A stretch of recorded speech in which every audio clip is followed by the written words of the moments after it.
কোনো মুসলমান এই অফার মিস করতে পারে না। আজ হচ্ছে আরাফার দিন।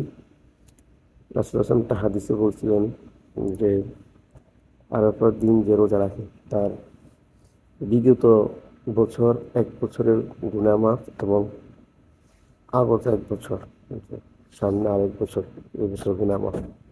মানে এরকম অফার আমরা মিস করি, তাহলে আমরা হতভাগা ছাড়া আর কিছুই না।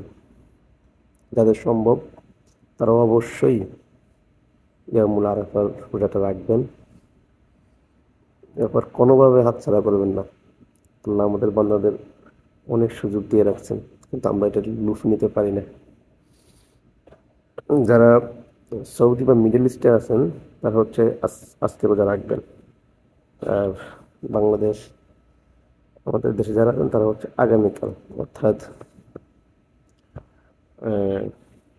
আজকে হচ্ছে সৌদিতে জিলকদ মাসের 9 তারিখ, আর আগামীকাল হচ্ছে আমাদের বাংলাদেশে 9 তারিখ।